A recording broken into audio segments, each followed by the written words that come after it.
Hello guys, let's go চ্যানেলে তোমাদের সকলকে স্বাগত। আজকে আমি আবার একটা নতুন থিওরি নিয়ে এসেছি।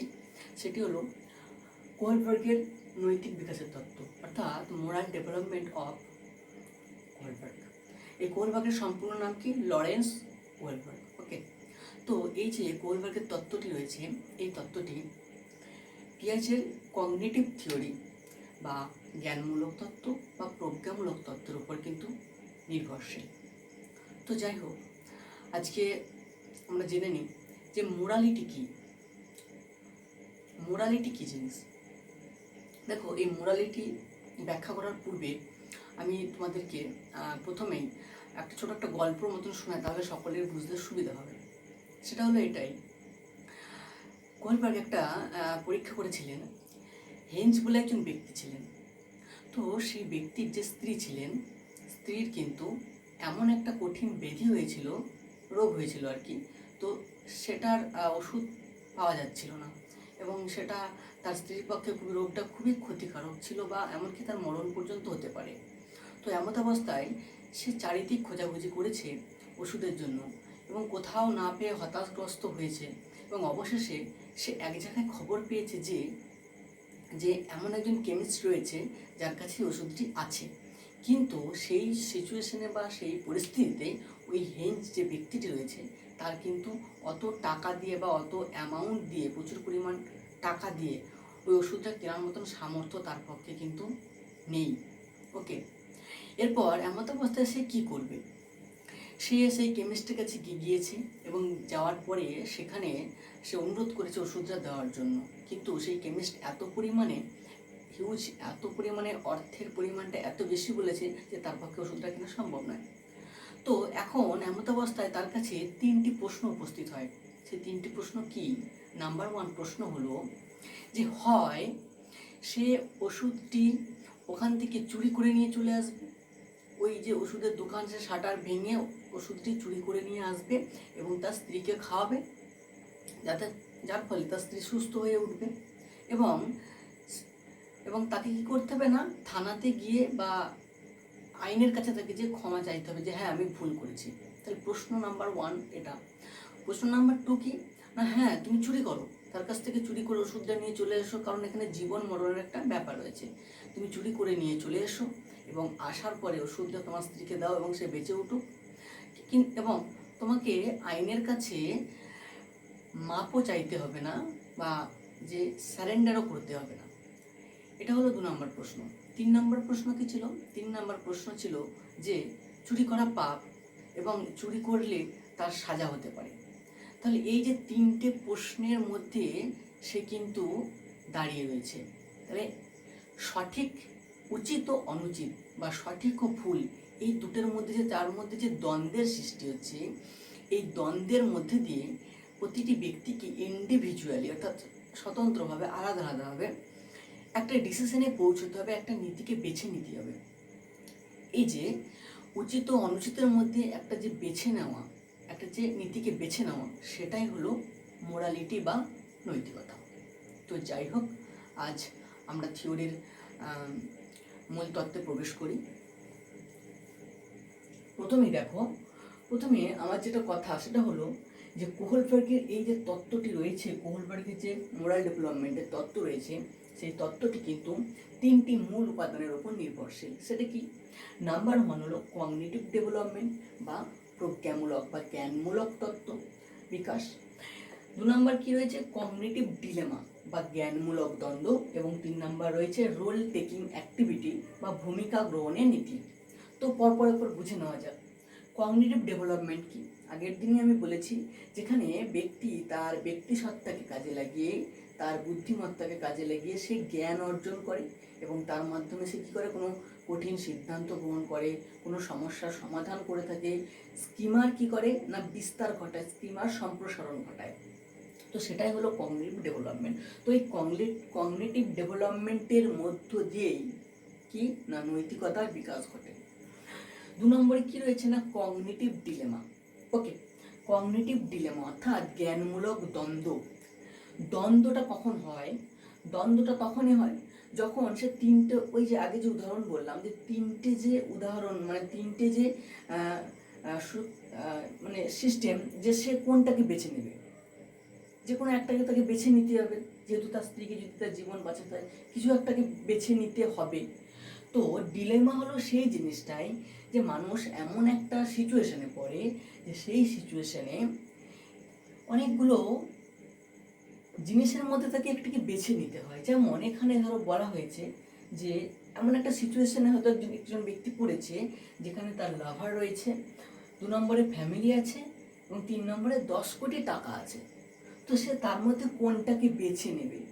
তাহলে কি দেখা গেল, এখানে তার মধ্যে কিন্তু দ্বন্দ্বের সৃষ্টি হলো। এরপর এই দ্বন্দ্বের মধ্যে থেকেই তাকে কিন্তু একটা সিদ্ধান্তে পৌঁছতে হবে, ভূমিকা গ্রহণের নীতি। অর্থাৎ যেখানে সে ইন্ডিভিজুয়ালি নিজে যে কোনো একটাকে বেছে নেবে, হয় সে লাভারকে বেছে নেবে, না হলে ফ্যামিলি, না হলে 10 কোটি টাকা। তো এই যে দ্বন্দ্ব, অর্থাৎ 3টি হচ্ছে মূল উপাদান। নাম্বার 1 হচ্ছে জ্ঞানমূলক বিকাশ, 2 নম্বর হচ্ছে জ্ঞানমূলক দ্বন্দ্ব এবং 3 নাম্বার হলো ভূমিকা গ্রহণের নীতি। এই 3টি যে মূল উপাদান আছে তার উপর ভিত্তি করেই কিন্তু এই মোরাল ডেভেলপমেন্ট। তো যাই হোক, এই যে চার্টটা আমি লিখেছি এই চার্টটা তোমরা ভালো করে দেখো এবং এই চার্টটা দেখলেই কিন্তু এই থিওরির পুরো অংশটা সম্পূর্ণ একদম সুন্দরভাবে বুঝে যাবে, আর কিচ্ছু করার দরকার নেই। ওকে, দেখো কোহলবার্গ তার যে মোরাল ডেভেলপমেন্ট রয়েছে সেই ডেভেলপমেন্টকে 3টি স্টেজে ভাগ করেছেন এবং প্রতিটা যে স্টেজ রয়েছে প্রতিটা স্টেজকে আবার দুটি ভাগে ভাগ করেছেন। তো প্রথমে আসা যাক প্রথম স্টেজে কি রয়েছে। প্রথম স্টেজে রয়েছে প্রি কনভেনশনাল স্টেজ বা প্রাক প্রথাগত স্তর। তো এই স্তরের এজ কত না 4 থেকে 10 বছর। তো এই স্তরের প্রথমে কি রয়েছে না পানিশমেন্ট অ্যান্ড অবিডেন্স ওরিয়েন্টেশন। তো এটা সম্পর্কে একটু জেনে নিই। পানিশমেন্ট ও অবিডেন্স ওরিয়েন্টেশন বলতে আমরা বুঝি যেখানে শিশু শাস্তি থেকে রক্ষা পাওয়ার জন্য সে কি করে আচরণ করে থাকে। যে হয়তো একটা শিশু স্কুল যেতে চাইছে না, তো বাড়ির লোক আমরা কি করি, মার দিই, যে যা বাড়ি স্কুল না গেলে কিন্তু তোর মার আছে। সে কি সেই ভয়ের হাত থেকে বাঁচার জন্য সে কিন্তু স্কুলে যায়, সে কিন্তু আচরণ করতে থাকে। অর্থাৎ 1 নম্বরে যেটা হলো সে শাস্তি বা পুরস্কারের হাত থেকে বাঁচার জন্য সে কি করে আচরণ করে থাকে।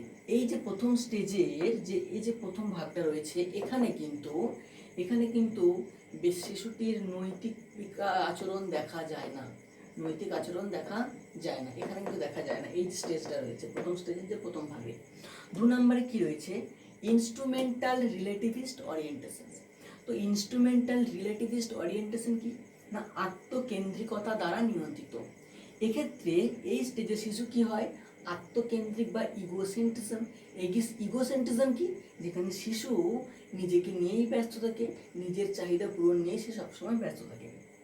তো এই যে আত্মকেন্দ্রিকতা নিয়ন্ত্রিত, একটা উদাহরণ দিলে বোঝা যাবে যে একটা শিশুর বই ছিঁড়ে দেওয়া হয়েছে, তো সেই শিশুটি কি করছে না আমার তুমি বই ছিঁড়েছো মানে কি আমিও তোমার পেনটা ভেঙে ফেলবো।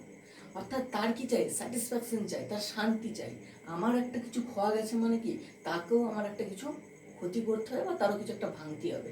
তাহলে সিস্টেমটা কি না আমরা বলতে পারি যে টিট ফর ট্যাট, যেমন কুকুর তেমন মুগুর। তার মানে কি যে আমার কিছু ভেঙেছো মানে আমাকেও তোমার কিছু ভাঙতে হবে। এক্ষেত্রে কিন্তু এটা দেখা যায় অর্থাৎ আত্মকেন্দ্রিকতা দ্বারা নিয়ন্ত্রিত হয়। ওকে, 2 নম্বর স্টেজে কি রয়েছে কনভেনশনাল স্টেজ, যে স্টেজের এজ হলো 10 থেকে 13 বছরের মধ্যে। এটাকে কি বলা হয় বাংলাতে প্রথাগত স্তর। প্রথাগত স্তর এই যে কনভেনশনাল স্টেজ রয়েছে এটাকেও আবার দুটো ভাগে ভাগ করা হয়েছে। এর প্রথম ভাগে কি রয়েছে না ইন্ডিভিজুয়াল কনকর্ড্যান্স ওরিয়েন্টেশনস, অর্থাৎ অন্যদের অনুমোদন দ্বারা নিয়ন্ত্রিত। এই যে স্টেজ 2 নম্বর যে স্টেজ রয়েছে এই স্টেজে শিশু কিন্তু সর্বদাই সমাজের যে নিয়ন্ত্রিত যে আইন কানুন রয়েছে সেটাকে মেনে চলার চেষ্টা করে। তাহলে প্রথমে রয়েছে যে ইন্ডিভিজুয়াল কনকর্ড্যান্স ওরিয়েন্টেশনস, অন্যদের অনুমোদন দ্বারা নিয়ন্ত্রিত। অর্থাৎ এই স্টেজে কি হয় শিশু সব সময় নিজেকে অন্যরা যে তাকে তারিফ করে যে হ্যাঁ ছেলেটা ভালো বয়, গুড গার্ল। অর্থাৎ কি অন্যদের কাছ থেকে ভালো কিছু শুনতে চায়, গুড বয় গুড গার্ল এইসব কথাগুলো তারা কিন্তু শুনতে চায়। ওকে, তো এটা হলো এই স্টেজে গেল। 2 নম্বরে কি রয়েছে সোশ্যাল অর্ডার মেনটেইনিং ওরিয়েন্টেশনস, বা আইন দ্বারা নিয়ন্ত্রিত। আগেই বললাম এই স্টেজে কি হয় না, শিশু সমাজের যে যে আইন রয়েছে সেই আইনটাকে কিন্তু মেনে চলার চেষ্টা করে। অর্থাৎ দেখা যদি যায় যে যে সমস্ত আইন মানে রুলস আর রুলস, মানে নিয়ম মানতে হবে তো মানতে হবে, কারণ এটা সমাজের কিন্তু রুলস করা আছে। রুলস আর রুলস আর রুলস, রুলস আর রুলস। তো এরপরে আমরা চলে যাচ্ছি পোস্ট কনভেনশনাল স্তরে। পোস্ট কনভেনশনাল স্তরে কি আছে, এটাকে বাংলাতে বলা হয় উত্তর প্রথাগত স্তর, এবং এই স্টেজের বয়স হলো 13+, অর্থাৎ 13 বছরের উপরের দিকে। তো এই স্টেজের প্রথমে কি আছে না, সোশ্যাল কন্ট্রাক্ট লেগালিস্টিক ওরিয়েন্টেশনস বা যুক্তির দ্বারা নিয়ন্ত্রিত হয়। এবার বলে দিই যেটা থার্ড নম্বর যে স্টেজ রয়েছে, এই স্টেজে কিন্তু খুব কম পরিমাণ ব্যক্তি এই স্টেজে আসতে পারে। ওকে, তো যুক্তির দ্বারা নিয়ন্ত্রিত হয়, অর্থাৎ এই যে স্টেজ রয়েছে এই স্টেজটা কিন্তু শিশু কি করে, ব্যক্তি লজিক্যালি ভাবনার চিন্তা ভাবনা করে। সমাজে যে সমস্ত আইন আছে, তো এমনও হয়তো যে আইনের মধ্যে কিছু ভুল ভ্রান্তি থাকতে পারে এবং সেটাকে সংশোধন করার প্রয়োজন আছে। এক্ষেত্রে ব্যক্তির মধ্যে যেভাবে নীতিবোধ কাজ করে সেটা হলো, যদি দেখা যায় কোনো আইনের মধ্যে কোনো সমস্যা রয়েছে, সেক্ষেত্রে সে কিন্তু আইনটাকে ভাঙে না, আইনটাকে পরিবর্তন করে, আইনটাকে পরিবর্তন করে সে কি করে, সে সেই আচরণটা করে থাকে। অর্থাৎ কি, আইনের মধ্যে যদি তার দ্বন্দ্ব ঘটে, সে কি করে, আইনটাকে পরিবর্তন করে, আইন ভাঙে না, আইনটাকে পরিবর্তন করে। তাহলে এই যে স্টেজ, লাস্ট যে স্টেজ রয়েছে পোস্ট কনভেনশনাল স্টেজ, এই স্টেজে কিন্তু সব থেকে বেশি ব্যক্তির মধ্যে মোরালিটি দেখা যায়। থার্ড একদম 6 নাম্বার সবার লাস্টে যেটা রয়েছে ইউনিভার্সাল ইথিক্যাল প্রিন্সিপাল ওরিয়েন্টেশনস, অর্থাৎ বিবেকের দ্বারা নিয়ন্ত্রিত। এই স্টেজে কি হয়, শিশু বা ব্যক্তি কি হয় না, বিবেক বা মর্যাদার দ্বারা সে কিন্তু নিয়ন্ত্রিত হয়। অর্থাৎ এই স্টেজের যে ব্যক্তিরা হয় তারা, এটা মানে কি বলবো, এই স্টেজে খুব কম পরিমাণ ব্যক্তি উপস্থিত হতে পারে। যেমন কারা বলতে পারি, উদাহরণস্বরূপ যে যারা আসতে পেরেছে তারা হলো, যেমন বলতে পারি আমরা আব্দুল কালাম আজাদ, কি গান্ধীজি, নেতাজি, এই সমস্ত যে মহান ব্যক্তি তারা কিন্তু এই স্টেজের মধ্যে পড়ে। ওকে, অর্থাৎ তাদেরকে বিবেক বা মর্যাদার দ্বারা কিন্তু নিয়ন্ত্রিত হয়। এই হচ্ছে ব্যাপার। তাহলে 3টে stage, number 1 pre conventional, conventional, post conventional. প্রথমে কি রয়েছে পানিশমেন্ট অ্যান্ড অবিডেন্স ওরিয়েন্টেশন, অর্থাৎ মারের হাত থেকে বাঁচার জন্য, শাস্তির হাত থেকে বাঁচার জন্য সে আচরণ করে। 2 নম্বর আছে ইনস্ট্রুমেন্টাল রিলেটিভিস্ট ওরিয়েন্টেশন, অর্থাৎ কি আত্মকেন্দ্রিক হয়, তুমি আমার কিছু ভেঙেছো মানে কি আমিও তোমার কিছু ভাঙবো, অর্থাৎ টিট ফর ট্যাট। তারপরে কি রয়েছে না ইন্ডিভিজুয়াল কনকর্ডেন্স ওরিয়েন্টেশন, তার মানে কি অন্যদের অনুমোদন দ্বারা নিয়ন্ত্রিত, অর্থাৎ কি না অন্য কেউ আমাকে বলবে গুড বয় গুড গার্ল, সেটা আমার শুনতে ভালো লাগবে। অর্থাৎ এই বয়সে কি শিশুরা ওটা শুনতে চায় যে আমাকে সবাই বলুক আমি গুড বয় আমি গুড গার্ল, এটা শুনতে চায়। তারপরে কি আছে 4 নম্বরে না সোশ্যাল অর্ডার মেইনটেইনিং ওরিয়েন্টেশনস, অর্থাৎ আইন দ্বারা নিয়ন্ত্রিত, অর্থাৎ রুলস আর রুলস, অর্থাৎ সমাজের যে নিয়ম আছে সেই নিয়মটাকে কি না মেনে চলতে হবে, সেটাকে কেউ ভাঙতে পারবে না। এই সময় তারা এই নীতি নির্ধারণের মধ্যে দিয়ে কিন্তু চলে।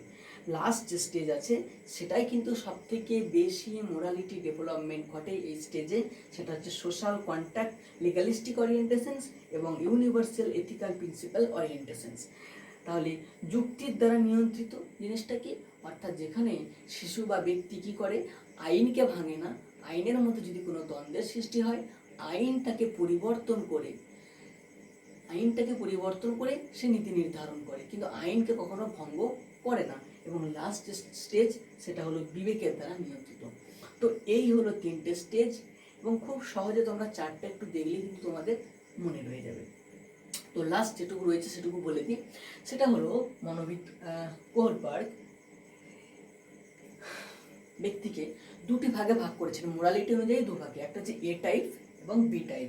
এ টাইপ ব্যক্তি কারা, যারা কি হয় না নিয়ম এবং কর্তৃত্বের দ্বারা পরিচালিত হয়, এবং এরা কিন্তু আবেগের দ্বারাও পরিচালিত হয়, মানে যারা নিয়মকে মেনে চলে এবং এদের প্রভাব করে কিসে না আবেগ এদেরকে প্রভাবিত করে এই সমস্ত ব্যক্তিদের।